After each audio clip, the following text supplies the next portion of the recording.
Hi, David Odell here with Odell Complete Concrete. This is part 2 of a 2-part series. First part was setup and removal. Now here we are, pour day. So we've got Leo on the pump, we've got Bobby on the rod, and I'm lifting rebar and checking everything with the level as we go out of here.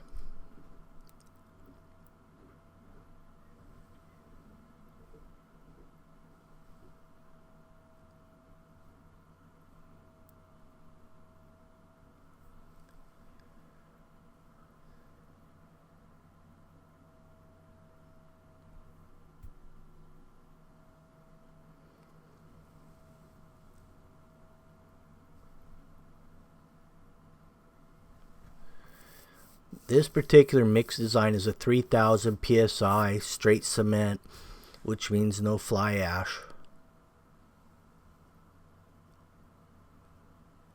And it went down at about a 5-inch slump.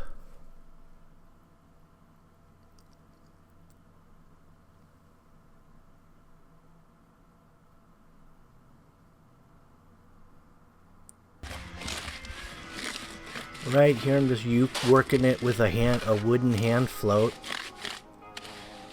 Just trying to level it out, get it flat. Once I get it flat with the hand float, I'll clean up the edge by holding the edger backwards and scraping the existing concrete.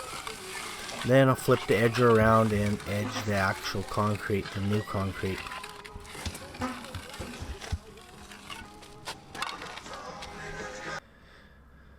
Then what you do, knock out your edger lines and keep moving on down the line.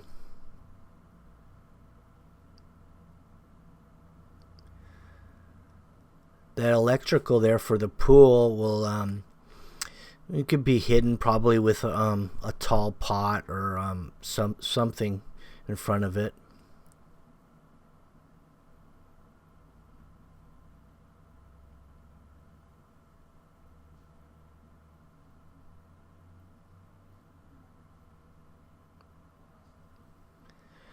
So the edge of this existing concrete wasn't really done very nicely to begin with. As you can see, it doesn't look like it's very straight or even a nice radius. But we matched it.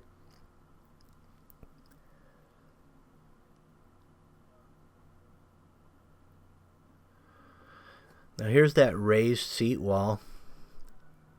What we have on that is some flat stakes. They're 1/2 inch thick, they're 4 foot tall. They're not doing a whole lot. Most of the weight really is at the post.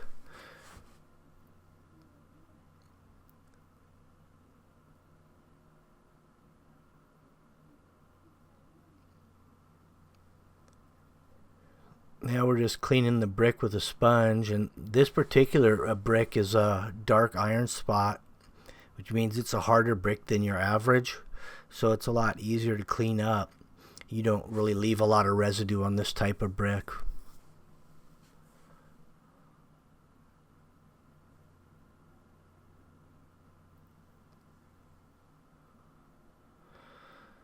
This is the 10-inch wide, 1/2 inch radius walking edger.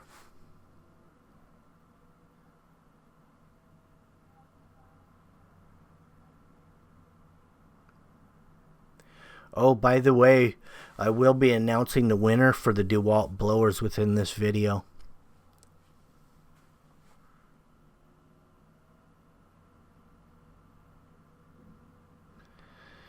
Now we're getting ready to start putting some hand tool joints in the concrete. And the way I did that is I centered all my joints on the middle of these planters, and I lined them up with the mortar bed of the brick, so it's straight. In other words, it's straight with the brick.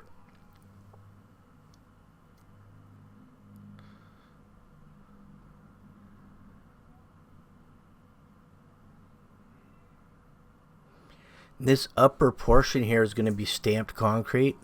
We're going to be using a seamless texture Belgium slate. And we will be using a clear liquid release agent.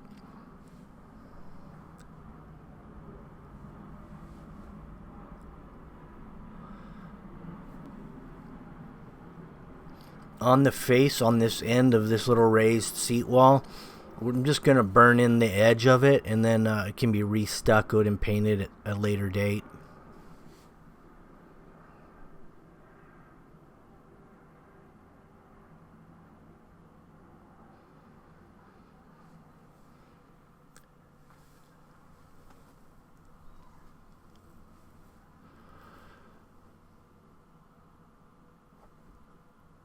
So the edge goes right on the inside of the foam that's against the brick, and that gives it some space. So when I come back here to remove the forms and put the deco, I'll be able to pull that foam right out. But here's a salt finish right here without using salt rock. I just kind of found a couple sticks laying around the yard, and I started poking holes in the concrete to try to match up with the existing salt finish.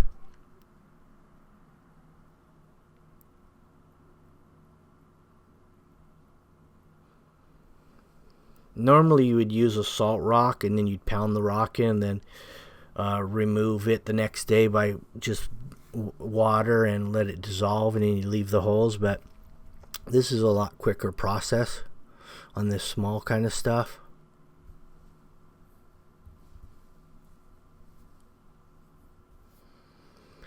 Now I happened to find these half-gallon pump-up garden sprayers at Ace Hardware, and I was really surprised I hadn't seen any of those. So it's perfect for this, because you don't want to be carrying a lot of liquid around while you're moving stamps.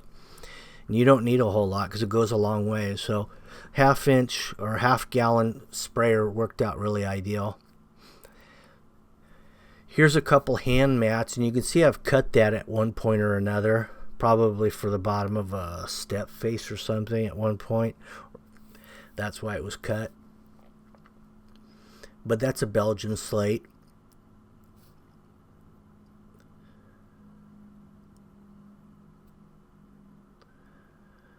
Now in this upper part, because I'm starting a little early, I'm just going to hand pat it in. When I get to the big mats, the 5x5s, I'm going to use the actual pounder to pound in the mats. You can see I've removed all the stakes on this radius already. And that makes it a lot easier when you're getting ready to stamp, because your stamps can just overlap without, you won't have to fight the stakes. Once I get to the large section, then I'll break out the big mats.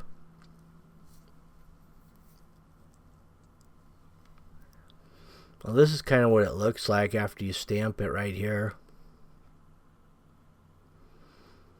Gives it a nice stone look.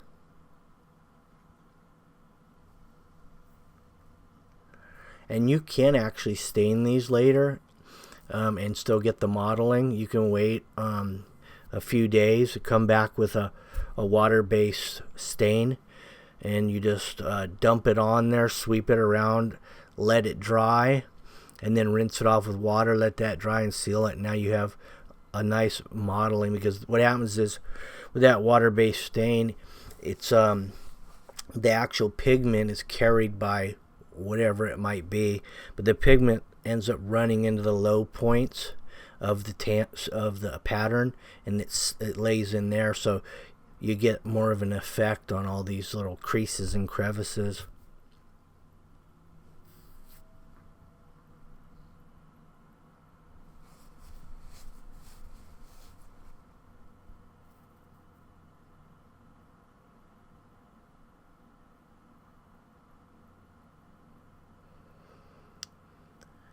These mats were just the right size for this area because it covered the whole thing.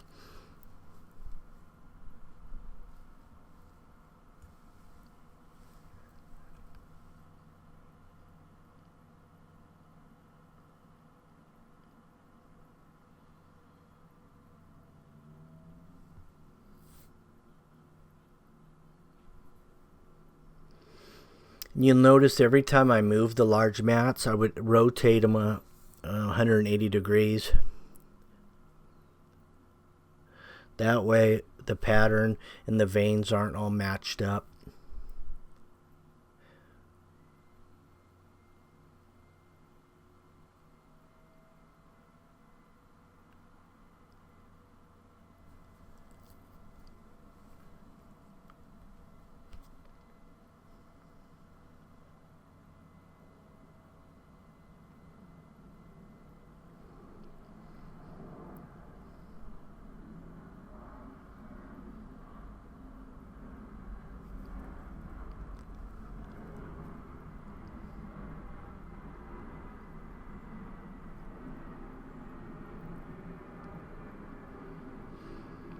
This is a real nice pattern because I would call it about a medium.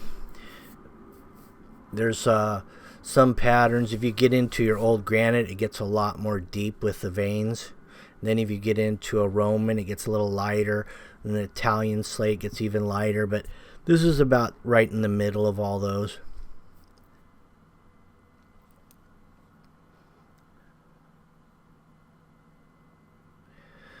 So we had a lot of concrete finishes going on here for sure. We have the broom, we have the salt, we have the stamp. And we only have about 5 yards of concrete.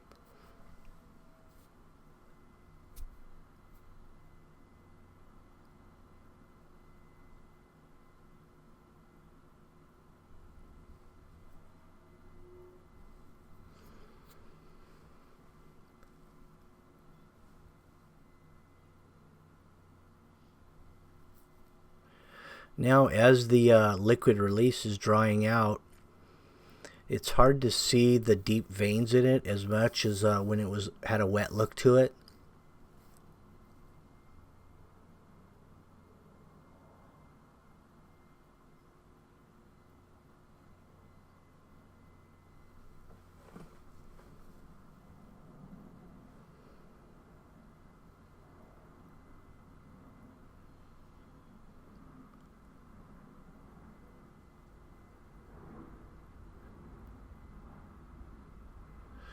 This entire concrete on the back of this raised wall sets down on top of the footings of the fence.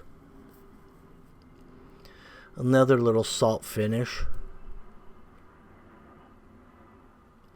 And there's how I burned it on the end, and that can be stuccoed and painted so it all kinds of blends out. Hi, David Odell here with Odell Complete Concrete. The winners for the DeWalt blower is Scott G, Noel Sanchez. Congratulations, DeWalt will be mailing them out, so just contact me however you'd like, phone number, email, through the YouTube, wherever the case may be. I will get back to you and get your address from you. Thanks for playing. Have a good one.